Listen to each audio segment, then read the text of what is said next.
Hi babes, welcome back to my channel Drama Shifam. Dakaichi episode 2. First சீனில் 2 பேரும் அந்த ட்ராமாக்காக shooting போயிட்டு act பண்ணிட்டு இருக்காங்க. அதில் டக்காட்டாவோட டைலாக்கு, இல்லை நான் அவன் கூட சேர்ந்து ஒர்க் பண்ண மாட்டேன், இந்த ஆப்ரேஷன் நான் பண்ண மாட்டேன் அப்படின்னு சொல்ல, ஏன் ஒரு உயிரை காப்பாற்றுறதுக்காக இது கூட பண்ண மாட்டீங்களா அப்படின்னு சொல்லிட்டு அவனை பற்றி கொஷின் கேட்டுட்டு இருக்கான். இதுதான் டைலாக்கு போய்கிட்டு இருக்குது. ஆனால் டக்காட்டோட மனசுக்குள்ளே வேற ஓடிக்கிட்டு இருக்குது. இவன் தான் இந்த ஜுண்டா அஸ்மையா. ஒவ்வொரு நாளும் என்னை ரொம்ப டார்ச்சர் பண்ணுறான், என் பின்னாடியே பப்பி மாதிரி சுற்றிக்கிட்டு இருக்கான், என்னதான் பண்ணுறது அப்படின்னு டக்காட்டோட மனசில் ஓடிக்கிட்டு இருக்குது.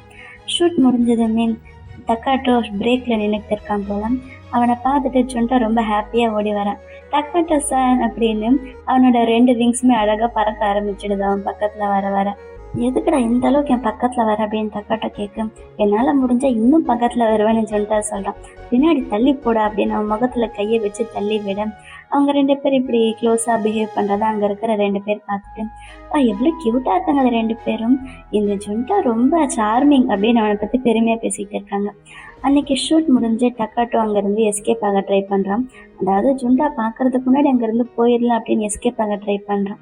ஆனால் ஜுண்டா பக்கத்துலேருந்து மெதுவாக அவன் கையை பிடிச்சிட்டு, டக்காட்டோ சார் வீட்டுக்கு போகலாமா அப்படின்னு கூப்பிடுறான். ஐயோ எப்படா இதங்கிட்ட தப்பிக்கிறது அப்படின்னு டக்காட்டோட மேனேஜர்கிட்ட, மேனேஜர் என்னை காப்பாற்றுங்க அப்படின்னு கத்துறான். அதுக்கு ஜுண்டா அவனோட மேனேஜர்கிட்ட, இன்னைக்கு நானே டக்காட்டை வீட்டுக்கு கூட்டிகிட்டு போகிறேன் அப்படின்னு சொல்ல, அந்த மேனேஜருக்கு பரவாயில்ல நமக்கு வேலை மிச்சம் அப்படின்னு தோணுச்சு போல, ரொம்ப தேங்க்ஸ் ஜுண்டா, நீயே அவனை வீட்டுக்கு கூட்டிகிட்டு போயிடு அப்படின்னு சொல்ல, மேனேஜர் என்னை காப்பாற்றுங்க அப்படின்னு கத்திக்கிட்டே போகிறேன் டக்காட்டோ பாவம். ஒவ்வொரு நாளும் இதே மாதிரி நான் இவங்கிட்ட மாட்டிக்கிட்டு தவிச்சுக்கிட்டு இருக்கேன் அப்படின்னு கம்ப்ளைண்ட் பண்ணுறான். ஆனால் ஜுண்டா டக்காட்டோ டெய்லி கூப்பிட்டு வந்து அவனுக்காக டெலிஷியஸாக அவனே சமைச்சு கொடுப்பான். அதை சாப்பிட்றதான் உட்காந்து ரசிச்சுக்கிட்டு இருக்கான். அவனோட விங்ஸை பார்த்தீங்கல்ல, இதோ இவனோட வீடு மாதிரி டக்காட்டோ அங்கவே ஃப்ரீயாக இருக்க ஆரம்பிச்சுட்டான். ஜுண்டா குளிச்சுக்கிட்டு இருக்கான். குளிச்சுட்டு வெளில வந்ததுமே, என்ன நாளைக்கான லைன்ஸ் எல்லாம் படிச்சிட்டிங்களா அப்படின்னு கேட்டுக்கிட்டே வரேன். படிச்சுட்டேன் அப்படின்னு அவன் சொல்கிறான். அப்படின்னா இனிமே என்னோட வேலை தான் அப்படின்னு ஜுண்டா அவனோட வேலையை ஆரம்பிச்சிடுறான். அவனை கீழே தள்ளி அவன் மேலே வந்து அவன் பிஸி ஆகிடுறான். ஒவ்வொரு நாளும் என் வாழ்க்கை இப்படியே போய்கிட்டு இருக்குது, நான் என்னதான் பண்ணுறது அப்படின்னு டக்காட்டோ மனசுக்குள்ளே புலம்பிக்கிட்டு இருக்கான். ஷூட்டிங் நடக்கிற இடத்துலையுமே அவங்க 2 பேரும் ரொம்ப க்ளோஸாக இருக்கிறத மற்றவங்களாம் நோட்டீஸ் பண்ணுறாங்க. ஆனால் அவங்களுக்கு டவுட் எல்லாம் எதுவும் வர மாட்டேங்குது. பரவாயில்லையே இவங்க 2 பேர் நல்லா க்ளோஸாக இருக்காங்களே அப்படின்னு ரொம்ப சந்தோஷம் தான் படுறாங்க. அதுவும் முக்கியமாக அந்த 2 லேடிஸ் 2 பேர் எவ்வளோ க்யூட்டாக இருக்காங்கல்ல அப்படின்னு சொல்ல, அதை கேட்டு டக்காட்டோக்கு செம்ம டென்ஷன் ஆகுது. இதில் என்ன க்யூட் இருக்குது அப்படின்னு அவன் கடுப்பாகிறான். அது மட்டும் இல்லை, இந்த ஜுண்டா என்னை பார்க்கறது உங்களுக்கு க்யூட்டாக தெரியுதா, அவன் கண்ணை கொஞ்சம் பாருங்களேன், என்னை அவன் ஹார்னி ஐஸோட பார்க்குறான், ஹார்னின்னா மூடோட பார்க்கறது அப்படின்னு அர்த்தம். டக்காட்டோ திரும்பி அவனை பார்த்து, நீ என்னை எப்படி வேணா பார்க்கலாம், ஆனால் ஒன்னால் என்னை சாப்பிட முடியாது புரியுதா, நம்ம 2 பேரும் சேர்ந்து தான் நிறையா சீன் ஒன்றா ஆக்ட் பண்ணுற மாதிரி இருக்கு, ஸோ சாப்பிடும் போதாச்சும் என்னை கொஞ்சம் ஃப்ரீயாக விடு அப்படின்ற மாதிரி அவன் கெஞ்சி கேட்க, என்னை இனிமேல் நீங்கள் ஜுண்டான்னு கூப்பிடுங்களேன், அசுமையான்னு கூப்பிடாதீங்க அப்படின்னு அவன் கெஞ்சுறான். அதெல்லாம் அவன் கண்டுக்காத மாதிரி இவன் பாட்டுக்கு சாப்பிட்டுக்கிட்ட இருக்கான். நீங்கள் சாப்பாடை சாப்பிடுங்க, எனக்கு மட்டும் இப்போ சான்ஸ் கிடைச்சா உங்களை ஃபுல்லாக நான் சாப்பிட்ருவேன் அப்படின்னு சொல்ல, அதை நான் சொல்லும்போது தான் ஜோக் மாதிரி இருந்துச்சு, நீ சொல்லும்போது ஜோக் மாதிரி இல்லை அப்படின்னு சொல்ல, நான் ஒன்றும் ஜோக்கு சொல்லியே உண்மையாக தான் சொல்கிறேன் அப்படின்னு உண்மையாலுமே அவன் டக்காட்டோவை சாப்பிட்டுடுவேன் அப்படின்னு சொல்ல, டக்காட்டோக்கு என்ன சொல்கிறதுன்னே தெரியல. அப்புறம் என்னைக்கும் போல் அன்னைக்கு நைட்டு வீட்டுக்கு கூப்பிட்டு வந்து அவனோட வேலையெல்லாம் பார்த்துக்கிட்டா இருக்கான். டக்காட்டோடே சும்மா இருடம், என் மேலே இருந்து எந்திரி, ஏன் இப்படி பண்ணுற அப்படின்னு கேட்க அவன் பாட்டு கிஸ் பண்ணுறான். டெய்லி வேணுமோ ஹீட்டில் இருக்கிற மாதிரியே நடந்துக்கிறானே அப்படின்னு அவன் மனசுக்குள்ள நினைக்கிறேன். என்னை ஜுண்டான்னு கூப்பிடுங்களேன் அப்படின்னு கேட்குறான். ஆனால் டக்காட்டோ கேட்குற மாதிரி இல்லை, நம்ம 2 பேரும் நைட்டு ஒன்றா ஸ்பெண்ட் பண்ணுறதால நம்ம 2 பேரும் க்ளோஸ் எல்லாம் எதுவும் கிடையாது, ஸோ நீங்கிட்ட க்ளோஸ் ஆக ட்ரை பண்ணது அப்படின்னு சொல்கிறான். க்ளோஸ் இல்லையா, ஆனால் ஒவ்வொரு நாளும் எப்படியோ நீங்கள் எனக்கு கன்சென்ட் கொடுத்துட்றீங்களே அப்படின்னு கேட்க, அது எனக்கு என் மூடு அந்த மாதிரி ஆயிடுது, அப்படின்னா இன்றைக்கி உங்களுக்கு மூடு வந்தால் கன்சென்ட் கொடுப்பீங்களா அப்படின்னு அவனுக்கு மூடு வர்றதுக்கான வேலையை பார்த்துக்கிட்டு இருக்கான்னு சொல்லிட்டா. டெய்லி இவங்களோட லைஃப் இப்படி தான் போய்கிட்டு இருக்குது. காலையில் ஷூட்டிங்கு, நைட்டு ஜுண்டா வீட்டில் இந்த மாதிரி டைம் ஸ்பெண்ட் பண்ணிக்கிட்டு இருக்கான். அடுத்த நாள் டக்காட்டா எப்பயும் போல் ஷூட்டிங்க்கு வரான். எல்லா ஆர்டிஸ்ட், அதாவது மேக்கப் ஆர்டிஸ்ட்டு, லைட்மேன், அந்த மாதிரி எல்லோரும் இவனை பார்த்து விஷ் பண்ணுவாங்க. ஏன்னா இவன் பெரிய ஆக்டர் இல்லை. அங்கே இருக்க டேரக்டருக்கும் இவன் விஷ் பண்ணுறான்.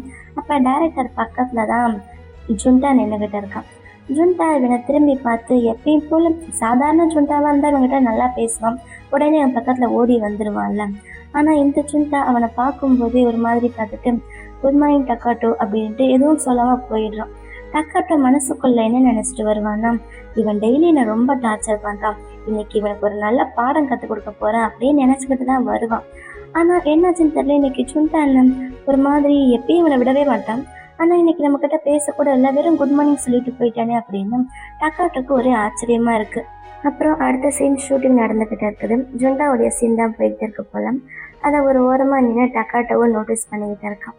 அப்போ டக்காட்டோட மனசுக்குள்ள பரவாயில்ல, இந்த இந்த மூவிக்கான ஷூட்டிங் நல்லா தான் போயிட்டு இருக்குது, எல்லா ஆர்டிஸ்டுமே நல்லா ஒர்க் பண்ணுறாங்க, அதுவும் இந்த ஜுண்டா நல்லாவே ஒர்க் பண்ணுறான், சொல்லப்போனால் அவனோட பெர்ஃபார்மன்ஸ் கொஞ்சம் கொஞ்சமாக இம்ப்ரூவ் ஆகிடுச்சு, அவன் ரொம்ப நல்லா ஆக்ட் பண்ணுறான் அப்படின்னு நினச்சிக்கிட்டு இருக்கும்போது, நான் என்ன நினச்சிட்டு இருக்கேன், நான் யார், நான் எப்படிப்பட்ட ஒரு ஆக்டர், என்ன மாதிரியெல்லாம் இவன் நல்லா நடிக்க முடியுமா என்ன, எனக்கு 20 வருஷம் எக்ஸ்பீரியன்ஸ் இருக்குது, என் பக்கத்தில் கூட வர முடியாது அப்படின்னு டக்காட்டோ அவனுக்கு அவனே சொல்லிக்கிட்டு இருக்கான். அடுத்த சீனு டக்காட்டோடைய சீனு. அவன் டாக்டர் இல்லை இந்த ட்ராமாவில். அவங்ககிட்ட ஒரு லேடி டாக்டர் வந்து, நீங்கள் கண்டிப்பாக ட்ரீட் பண்ண மாட்டீங்களா, நீங்கள்லாம் ஒரு டாக்டர் அப்படின்னு கோவமாக கேட்கும். ஆமாம், நான் இன்னும் டாக்டர் தான் அப்படின்றது என்னோட டயலாகு. இவன் தான் செம்ம எக்ஸ்பீரியன்ஸ் இல்லை, ஸோ ஒரே கட்டில் அதை முடிச்சிடுறான், ரொம்ப சூப்பராக அந்த சீன் பண்ணிடுறான். எல்லாருமே அவனை பாராட்டுறாங்க. பாத்தியா, இதுதான் ஒரு பெரிய எக்ஸ்பீரியன்ஸான ஆக்டர்னா அது நான் தான் அப்படின்னு டக்காட்டும் அவன் மனசுக்குள்ளேயே சொல்லிட்டு இருக்கான். அப்போ அந்த வழியாக ஜுண்டா போகிறான். ஆனால் அவன் டக்காட்டோவை பார்த்தும் பார்க்காத மாதிரி போகிறான். இது டக்காட்டோக்கு ரொம்ப புதுசாக இருக்குது. அன்னைக்கு ஈவினிங்கு ஒர்க்கெல்லாம் முடிச்சதுக்கப்புறம் அவன் வெளியில் வரான். டெய்லி ஜுண்டா தானே அவனை கூட்டிகிட்டு போவான். ஆனால் இன்னைக்கு ஜுண்டா அங்கே காணும். பார்த்தா இவனோட மேனேஜர் தான் நிற்கிறாரு. வா போகலாம் டக்காட்டோ அப்படின்னு கூப்பிடுறாரு. இவன் அங்கேயும் இங்கேயும் திரும்பி பார்க்க அவனோட மேனேஜர் புரிஞ்சுக்கிறாரு. அசுமையா இல்லை, அவன் கிளம்பிட்டான் அப்படின்னு சொல்கிறாங்க. ஜுண்டாவோட ஃபுல் நேம் தான் ஜுண்டா அசுமையா. அதை கேட்ட டக்காட்டோவுக்கு ரொம்பவே ஆச்சரியமாக இருக்குது. அவன் என்னை விட்டுட்டு போயிட்டானா, ரொம்பவே அதிசயமாக இருக்குது. அதுக்கு அந்த மேனேஜர் கேட்குறாரு, என்ன உனக்கு அவன் கூட தான் போகணும்னு ஆசையாக இருக்கா அப்படின்னு கேட்க, சேச்சா என்ன சொல்கிறீங்க, அந்த மாதிரிலாம் ஒன்றும் கிடையாது, வாங்க போகலாம் அப்படின்னு கூட்டிகிட்டு போகிறாரு. அப்போ நாளைக்கு ஒரு நான் தான் பிக்கப் பண்ணிக்கலாம் அப்படின்னு மேனேஜர் சொல்கிறாரு. டக்காட்டோ எதுவும் சொல்லாமல் காரில் உட்காந்துடுறான். ஆனால் அவனோட ஃபேஸில் சந்தோஷமே இல்லை. என்னது இது, அவன் நம்மக்கிட்ட சொல்லாமலே போயிட்டானே, அவன் இந்த மாதிரி பிஹேவ் பண்ண மாட்டானே அப்படின்னு அவன் மனசுக்குள்ளே கொஷின் வருது. அன்னைக்கு அவனோட வீட்டில் உட்காந்து மேகசின் அதெல்லாம் பார்த்துக்கிட்டா இருக்கான். எல்லா மேகசின்லேயும் ஃப்ரண்ட் பேஜில் ஜுண்டாவுடைய ஃபோட்டோ தான் இருக்குது. அவன் ரொம்ப பிஸியாக இருக்கான், மூவி மேகசின் ஷூட்டு அது இதுன்னு. அதான் அவனுக்கு டைம் கிடச்சிருக்காது அப்படின்னு அவனுக்கு அவனே மனசை தேர்த்திக்கிறான். டெய்லி ஜுண்டா தானே அவனுக்கு டேஸ்ட்டு சமைச்சு கொடுப்பான். அவனோட சாப்பாடுக்கு நமக்கு பழகி போச்சு. இப்போ இந்த இன்ஸ்டன்ட் ஃபுட்டெல்லாம் சாப்பிட வேண்டியதாக இருக்குது அப்படின்னு புலம்பிக்கிட்டு இருக்கான். அடுத்த நாள் ஷூட்டிங்கில் ஜுண்டா அவனுடைய லைன்ஸ் எல்லாம் ப்ரிப்பேர் பண்ணிகிட்டு இருக்கான். அப்போ டக்காட்டோ அந்த பக்கமாக வந்ததுமே ஜுண்டா அங்கேருந்து எஸ்கேப் ஆகிடுறான். இன்னொரு டைம் அவன் வெண்டிங் மிஷின்லேருந்து சாக்லேட் மில்க் எடுத்து சாப்பிட்றான். அப்பையும் பார்த்தா ஜுண்டா அவனை அவாய்ட் பண்ணுற மாதிரி தள்ளி உட்காந்துட்டு இருக்கான். அதுக்கு அடுத்த நாள் இதே மாதிரி தான் நடக்குது. டக்காட்டோவை பக்கத்தில் வந்தாலும் ஜுண்டா விலகி விலகி போகிறான். அப்புறம் டக்காட்டோ ஜுண்டாவை கூப்பிடுறான். இவன் யாரோ கூப்பிட்டான்னு நினச்சி தான் திரும்பி பார்ப்பான். டக்காட்டோ பக்கத்தில் வந்து, நம்மளோட அடுத்த சீனுக்கு நம்ம 2 பேர் ஒன்றா சேர்ந்து லைன் ரீட் பண்ணலாம் அப்படின்னு கூப்பிட்டுக்கிட்டே அவன் பக்கத்தில் வரான். ஆனால் ஜுண்டா ஒரு மாதிரி விலகி போகிறான். என்னாச்சு உனக்கு அப்படின்னு கேட்டு டக்காட்டோ பக்கத்தில் வரேன். ஒன்றும் இல்லை, சொல்லுங்கள் நான் கேட்டுட்டு தான் இருக்கேன், அதாவது என் மைண்டுக்குள்ளே நான் ஸ்கிரிப்டை படிச்சுக்கிட்டு இருக்கேன் அப்படின்ட்டு அங்கேருந்து எஸ்கேப் ஆகி போயிடுறான். இவனுக்கு ஒன்றுமே புரியல. ஆனால் ஒரு விஷயம் புரிஞ்சு போயிடுச்சு, நம்ம நினச்சது கரெக்டு தான், அவன் நம்மளை அவாய்ட் பண்ணுறான். ஏன் என்னாச்சு இவனுக்கு திடீர்னு, எப்போ இவன் நம்மளை பார்த்தானோ அப்போ இருந்து இவனே தான் நம்ம பின்னாடி சுற்றி சுற்றி வந்துக்கிட்டு இருக்கான். இப்போ திடீர்னு எப்படி இவன் காமானான், என்ன நடக்குதுங்க ஒன்றுமே புரியலையே அப்படின்னு டக்காட்டோக்கு ஒரே கன்ஃபியூஷனாக இருக்குது. டக்காட்டோ செம்ம கடுப்பாக நின்றுவிட்டு இருக்க. பின்னாடி இருந்து டேரக்டர் கூப்பிடுறாரு. அதை டேரக்டர்னு சொல்லி டக்காட்டோ சரியாக நோட்டீஸ் பண்ணாமல், உனக்கு இப்போ என்ன வேணும் அப்படின்னு கோவமாக கேட்க, டேரக்டர் சிரிச்சுக்கிட்டே, ஒன்றும் இல்லை ரொம்ப கோவமாக இருக்கீங்க போலையே அப்படின்னு கேட்க, டேரக்டர் சார் நீங்களாம் அப்படின்னு உடனே என்னோட குரலை மாற்றிடுறான். ஆனால் டேரக்டரும் நோட்டீஸ் பண்ணியிருப்பாரு. என்னாச்சு ஜுண்டாவை நீங்கள் எப்பயுமே க்ளோஸாக இருப்பீங்களே, இப்போ என்னமோ 2-3 நாளாக 2 பேரும் சரியாக பேசுகிறதே இல்லை, 2 பேரும் க்ளோஸாக இருக்கிறத பார்க்கவே முடியலையே அப்படின்னு கேட்குறாரு. அதுக்கு டக்காட்டோ சொல்கிறான், எனக்கு என்ன ஆச்சுன்னு தெரியல, ஆனால் அவன் என் பின்னாடி சுத்தாமல் இருக்கிறது நல்லது தான், ஏன்னா ஒரு பப்பி மாதிரி என் பின்னாடியே சுற்றி சுற்றி வந்துக்கிட்டு இருந்தான், எனக்கு தான் ரொம்ப கடுப்பாக இருந்துச்சு அப்படின்னு சொல்ல, சரி அது உங்கள் 2 பேரோட பர்சனலும், ஆனால் அந்த ஷூட்டிங் முடியறதுக்குள்ளே உங்கள் 2 பேருக்குள்ளே எதுவும் சண்டை வராமல் பார்த்துக்கோ, நீங்கள் 2 பேரும் ஒன்றா இருந்தால் தான் இந்த ஷூட்டிங் நல்லபடியாக முடியும் அப்படின்னு சொல்லிட்டு, ஒருவேளை நீ அவனுக்கு சலிச்சு போயிட்டியோ அப்படின்னு சொல்ல அந்த வார்த்தையை கேட்டதுமே டக்காட்டோக்கு செம்ம ஷாக்கிங்காக இருக்குது. உடனே அந்த வார்த்தைக்கான அர்த்தத்தை டிக்ஷனரியில் காட்டுறாங்க. அதாவது புதுசாக கல்யாணமான மேரிட் கப்பல் ஸ்டார்டிங்கில் கொஞ்சம் க்ளோஸாக இருப்பாங்க, அதுக்கப்புறம் ஒருத்தர் முகத்தை பார்த்து சலிச்சு போயிடும்ல. ஒருவேளை அந்த மாதிரி ஜுண்டாக்கும் சலிச்சு போச்சோ அப்படின்ற மாதிரி டைரக்டர் கேட்க டக்காட்டோவால் அதை சுத்தமாக ஒத்துக்கவே முடியல. நான் அவனுக்கு சலிச்சு போயிட்டேனா அப்படின்னு அவனுக்கு செம்ம கடுப்பாக இருக்குது. அவன் கடுப்பா ஜுண்டாவை பார்க்க ஜுண்டா ஒரு மேக்கப் ஆர்டிஸ்ட் கிட்ட பேசிக்கிட்டு இருக்கான். டக்காட்டோவால் இதை ஒத்துக்கவே முடியல. ஏன்னா ஃபர்ஸ்ட் டைம் மீட் பண்ணதுலேருந்து அவன் தானே நம்மளை பின்னாடி சுற்றி சுற்றி வந்துக்கிட்டு இருந்தான். ஆனால் இப்போ அவனுக்கு நான் சலிச்சு போயிட்டேனா அப்படின்னு யோசிக்கும் போதே எனக்கு செம்ம கடுப்பாக இருக்குது. அன்னைக்கு நைட்டு ஷூட்டிங் முடிஞ்சு டக்காட்டோ வெளியில் வரான், சாரி ஜுண்டா வெளியில் வரான். அப்போ அவனுக்காக டக்காட்டோ அங்கே வெயிட் பண்ணிக்கிட்டு இருக்கான். அவன் காருக்கிட்டேயே என்னை இன்னைக்கு ட்ராப் பண்ண அப்படின்னு சொல்ல ஜுண்டாக்கு என்ன சொல்கிறதுன்னு தெரியல. அது அப்படின்னு அவன் மெதுவாக தயங்குறான். என்னை வீட்டுக்கு கூட்டிகிட்டு போ, நான் உனக்கு டீ போட்டு தரேன் அப்படின்னு சொல்கிறான். ஜுண்டாக்கு என்ன சொல்கிறதுன்னு தெரியல. இன்னைக்கு எனக்கு ஒரு வேலை இருக்குது அப்படி இப்படின்னு லைட்டாக சமாளிக்க ட்ரை பண்ணுறான்.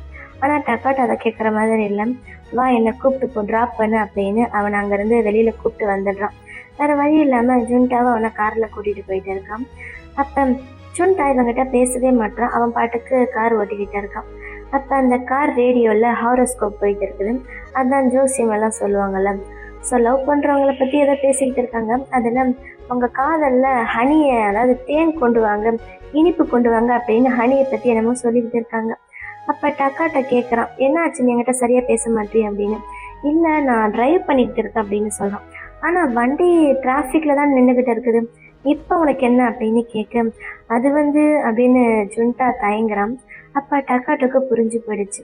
நீ நல்லா நடிக்கிற, எனக்கு நல்லா தெரியுது, நீ என்னை அவாய்ட் பண்ணுறதானே, உன்னை என்ன பண்ணுறேன் பாரு அப்படின்னு டக்காட்டோ மனசுக்குள்ளே யோசிக்கிறான். அப்புறம் ஜுண்டா டக்காட்டோவை அவனுடைய பில்டிங் கீழே போய் ட்ராப் பண்ணிடுறான். நான் வரேன் அப்படின்னு சொல்ல என் கூட வா, நான் உனக்கு டீ போட்டு தரேன் அப்படின்ட்டு கோமா நடந்து போகிறான். அப்போ அவன் மனசுக்குள்ள இத்தனை நாளாக என்னை யூஸ் பண்ணிட்டு இப்போ நான் உனக்கு சலிச்சு போயிட்டேனா, உன்னை என்ன பண்ணுறேன் வாடா அப்படின்னு டக்காட்டோ மனசுக்குள்ளே நினச்சிக்கிட்டே அவனோட வீட்டுக்கு போக பின்னாடியே ஜுண்டாவை வரான். நீ இப்போ தான் ஃபஸ்ட் டைம் அவனோட வீட்டுக்கு வந்திருக்கல அப்படின்னு டக்காட்டோ கேட்க அவன் ஆமான்னு சொல்கிறான். உள்ளவா அப்படின்னு கூப்பிட்றேன். சுட்டா உள்ளே வரான். காஃபி சாப்பிட்றியா இல்லை வேறு ஏதாச்சும் குடிக்கிறியா அப்படின்னு கேட்க இல்லை டக்காட்டோ சாரி எனக்கு டைம் ஆச்சு நான் போகணும் அப்படின்னு சொல்கிறான். உள்ளே வந்ததுக்கப்புறமா போகணும்னு சொல்கிறியே, இவ்வளோ தூரம் வந்துட்டேன், உனக்கு வேற எதுவும் பண்ணணும்னு தோணலையா அப்படின்னு கேட்க சுண்டாக்கு ஆச்சரியமா இருக்குது, ஏன்னா டக்காட்டோ எப்படி பேசுகிறான்னு. அப்போ டக்காட்டோ சொல்கிறான், நான் உனக்கு சலிச்சு போயிட்டேன்ல, பாரு நான் உன்னை அவ்வளோ சீக்கிரம் விட்டுற மாட்டேன் அப்படின்னு சுண்டா வெளுத்து டக்காட்டோவே கிஸ் பண்ணுறான். அப்போ சுண்டா ஐயோ வேண்டாம் விடுங்க அப்படின்னு சொல்ல விடுங்களாம், நான் கண்டிப்பாக விட மாட்டேன், இப்போ பாரு அப்படின்னுட்டு சுண்டாவுடைய பேண்ட்டை கட்டுறான். சுண்டாக்கு ஒன்றுமே புரியல. இத்தனை நாள் என்கிட்ட இவ்வளோ க்ளோஸாக இருந்துட்டு இப்போ திடீர்னு என்னை விட்டுட்டு போறியா, நான் உனக்கு சலிச்சு போயிட்டேனா அப்படின்னு சொல்லிக்கிட்டே இருக்கேன். டக்காட்டோ கண்ணுலேருந்து தண்ணி வந்துடுது. அவன் ஒரு மாதிரி அழுகிற மாதிரி, இதுதான் நம்ம 2 பேருக்குள்ள லாஸ்ட் டைம், ஓகேவா, இந்த லாஸ்ட் டைம் ஆச்சு, நான் ஏன் இஷ்டத்துக்கு தான் பண்ணுவேன் அப்படின்னு ஜுண்டாவோட பேண்ட்டை கட்டுறான். அதை கேட்ட ஜுண்டாவுக்கு ஒரு மாதிரி ஆயிடுது. டக்காட்டோ சன் என்ன நீங்கள் இப்படியெல்லாம் பேசுகிறீங்க அப்படின்னு இழுத்து அவனை கிஸ் பண்ணுறான். இதுக்கு மேலே என்னால் கண்ட்ரோல் பண்ண முடியாது அப்படின்னு ஜுண்டா சொல்ல ஜுண்டாக்கு இருமலாக வருது. என்னாச்சு, எதுக்கு நீ இருமுற அப்படின்னு டக்காட்டோ கேட்க அதோட அந்த சீன் கட் ஆகிடுது. அடுத்த சீனில் டக்காட்டோ ஜுண்டாவுக்கு ஒரு டீ போட்டு கொண்டு வரான். ஜுண்டா நடந்ததெல்லாம் சொல்லிடுறான். அப்படின்னா உனக்கு கோல்டு, அதனால தான் இந்த மாதிரி பிஹேவ் பண்ணியா அப்படின்னு கேட்க ஆமாம், நீங்களும் ஒரு பெரிய ஆக்டர், உங்களுக்கு நிறைய ப்ராஜெக்ட் இருக்கும், நான் உங்ககிட்ட க்ளோஸாக இருந்து என்னோட கோல்டு உங்களுக்கு வந்துருச்சுன்னா அது கஷ்டம் தானே, அதனால தான் நான் உங்களை விட்டு விலகி இருக்க ட்ரை பண்ணேன்னு சொல்கிறான். இன்னைக்கு கூட நீங்கள் உங்கள் வீட்டுக்கு என்னை கூப்பிட்டது எனக்கு ரொம்ப சந்தோஷமாக இருந்துச்சு, ஆனால் எனக்கு கோல்டு இருக்கிறதால எனக்கு என்ன பண்ணுறதுன்னு தெரியல, இப்போ என்னோடய கோல்டு உங்களுக்கு வந்துருச்சுன்னா அப்படின்னு அவன் கவலைப்படுறான். அப்போ அந்த டீயில் இந்த ஹனியை மிக்ஸ் பண்ணி கொடுக்க சொல்லி அந்த ஹனியை அவன் சுண்டா கிட்ட கொடுக்குறான். அப்போ டக்காட்டோ மெதுவாக தயங்கிக்கிட்டே சாரி நான் எல்லாத்தையும் தப்பாக புரிஞ்சுக்கிட்டேன், நான் உனக்கு சலிச்சு போயிட்டோன்னு நினச்சிக்கிட்டேன் அப்படின்னு தயங்கிக்கிட்டே சொல்ல அதை கேட்ட சுண்டாக்கு ஆச்சரியமாக இருக்குது. என்ன நீங்கள் இப்படி சொல்கிறீங்க, ஆனால் நீங்கள் இப்படி சொன்னதுக்கு அர்த்தம் உங்களுக்கு என்ன பிடிச்சிருக்குன்னு தானே, எனக்கு ரொம்பவே சந்தோஷமாக இருக்குது அப்படின்னு சொல்ல டேய் உடனே நீ ஓவராக நினச்சிக்காத அப்படின்னு டக்காட்டோ சொல்கிறோம். அப்படியெல்லாம் இல்லைங்க வாங்க அப்படின்னு இழுத்து அவன் மடியில் உட்கார வச்சுட்டு அவன் ஷர்ட்டுக்குள்ள கையை விட்டுட்டு உடனே அவன் வேலையை பார்க்க ஆரம்பிச்சிடுறான். எப்பயும் போல இன்னைக்கு அவன் பர்மிஷன் கேட்க, டெய்லியும் தான் பர்மிஷன் கேட்குற, இப்போ மட்டும் என்ன அப்படின்ற மாதிரி டக்காட்ட சொல்ல, அப்படியே பக்கத்துல இருந்து அந்த ஹனி பாட்டில் எடுத்து 2 பேரும் ஹனியை எப்படி இப்படியெல்லாம் அழகா யூஸ் பண்றாங்கன்னு பாருங்க. ஆனா நமக்கு சீரீஸ்ல காட்டின அளவுக்கு இந்த அளவுக்கு ஃபுல்லா காட்டல. ஏன்னா இந்த ஆனிமே ரொம்ப சென்சார் பண்ணியிருப்பாங்க. இதுல அன்சென்சார்ட் வெர்ஷன் இருக்குது, பட் எனக்கு கிடைக்கல, நான் இது வரைக்கும் பார்த்ததில்ல. நீங்க யாராச்சும் பார்த்துருந்தீங்கன்னா கீழே கமெண்ட்ல சொல்லுங்க. 2 பேரும் அந்த லவ் மேக்கிங் ப்ராசஸ்ல இருக்கும்போது ஜுன்டா டக்காட்டோவை பார்த்து, நீங்க இனிமேல் நான் அசுமையான்னு கூப்பிடக்கூடாது, ஜுன்டான்னு கூப்பிடணும் அப்படின்னு சொல்ல, ஏன்டா கேட்குற நேரமாடா இது அப்படின்ற மாதிரி டக்காட்ட சொல்ல, ப்ளீஸ் என்னை ஜுன்டான்னு கூப்பிடுங்களேன் அப்படின்னு கெஞ்சிடும். இல்லை அதுக்கும் நான் 1000 ரூபாய் கொடுக்கணுமா அப்படின்னு கேட்க, அதெல்லாம் ஒன்றும் வேண்டாம் அப்படின்ட்டு தயங்கிக்கிட்டு ஜுன்டா அப்படின்னு சொல்ல போவான். ஆனால் அவன் வாய் தவறி ஜுன்டான்னு சொல்லாமல் சுண்டா அப்படின்னு சொல்லிடுவான். அதை கேட்டதுமே அவனுக்கு ஒரு மாதிரி ஆயிடும். என் பேர் சுண்டா இல்லை ஜுன்டா அப்படின்னு சொல்ல, எனக்கு தெரியுமே, நான் சும்மா உனக்கு நிக்நேம் வச்சேன் அவ்வளோதான், நான் வேணும்னு தான் உன்னை சுண்டான்னு கூப்பிட்டேன், எனக்கு உன் பேர் சுண்டான்னு கூப்பிட தான் பிடிச்சிருக்கு அப்படின்னு பையன் என்னென்னமோ சொல்லி சமாளிக்கிறான். அப்போ ஜுண்டா சொல்கிறோம், நான் அந்த பெஸ்ட் ஆக்டர் அவார்டை எப்படியாச்சும் வாங்கிடுவேன், அதுக்கப்புறம் நான் தான் உங்களுடைய நம்பர் 1 செக்ஸிஸ்ட் மேனாக இருக்கணும் அப்படின்னு சொல்ல, அதுக்கு டக்காட்டா சொல்கிறோம், நம்பர் 1ஓ நம்பர் 2ஓ, ஆனால் யாராலையும் உன் கூட கம்பேர் பண்ண முடியாது, உன் அளவுக்கு கிரேஸியாக நான் யாரையுமே பார்த்தது இல்லைன்னு சொல்கிறோம். அடுத்த நாள் ஷூட்டிங் போயிட்டு இருக்குது. ஜுண்டாவுடைய சீன் தான் போய்கிட்டு இருக்கு. ஜுண்டா ஒவ்வொரு நாளும் அவனோட ஆக்டிங் டேலண்ட்டை ரொம்ப நல்லாவே காமிச்சிட்டு இருக்கான். அவன் நல்லா ஆக்ட் பண்ணுறான் அப்படின்னு டைரக்டர் எல்லாருமே அவனை பாராட்டிக்கிட்டு இருக்காங்க. அதெல்லாம் ஒரு ஓரமாக நின்று டக்காட்டும் கேட்டுட்டு தான் இருக்கான். அப்புறம் ஜுண்டாவுடைய சீன் முடிய ஜுண்டா உடனே டக்காட்டோ பக்கத்தில் வரான். நம்ம 2 பேரும் பிரேக் ஒன்றா போகலாம், என்ன காஃபி குடிக்கலாமா இல்லை சாக்லேட் மில்க் அப்படின்னு கேட்க, உனக்கு உடம்பு சரியாயிடுச்சு போலையே அப்படின்னு டக்காட்டோ கேட்குறான். ஆமாம், அதுக்கு உங்களோட ஹனி மெடிசன் தான் காரணம், இன்னொரு டைம் எனக்கு கிடைச்சா நல்லா இருக்கும் அப்படின்னு சொல்ல, ஏண்டா என் உடம்பு உனக்கு மெடிசன் மாதிரியா அப்படின்னு அவன் மனசுக்குள்ள கடுப்பாக கேட்டு, எனக்கு இடுப்பு எப்படி வலிக்குது தெரியுமா, கொஞ்சமாச்சும் ரெஸ்பான்சிபிளோட பேசுடா அப்படின்னு சொன்னேன். ரெஸ்பான்சிபிலிட்டியா அப்படின்னா உங்களை ரெஸ்பான்சிபிலிட்டியாக எடுத்துக்க சொல்கிறீங்களா, எனக்கு நீங்கள் ப்ரப்போஸ் பண்ணுறீங்களா அப்படின்னு கேட்குறான்.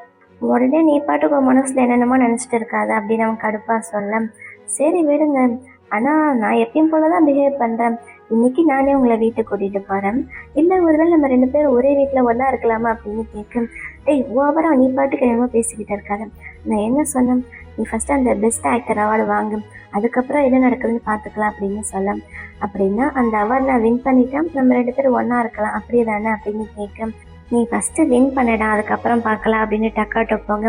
அவன் பின்னாடியே ஜுண்டாவும் போகிறான். மறுபடியும் இவங்க 2 பேரும் க்ளோஸ் ஆனதை பார்த்து எல்லாருமே சந்தோஷப்படுறாங்க. 2 பேரும் மறுபடியும் பழைய மாதிரி ஆயிட்டாங்க அப்படின்னு ரொம்ப க்யூட்டாக இருக்காங்கன்னு எல்லாரும் பேசிக்கிட்டு இருக்கேன். இதோட செகண்ட் எபிசோடு முடியுது. இந்த வீடியோ எல்லாருக்கும் பிடிச்சிருக்குன்னு நினைக்கிறேன். அப்படியே பிடிச்சிருந்தா லைக் பண்ணுங்க. அடுத்த நடக்கப்பன்னு தெரிஞ்சுக்க மறக்காம சேனலை சப்ஸ்கிரைப் பண்ணுங்க. Love you babes, by.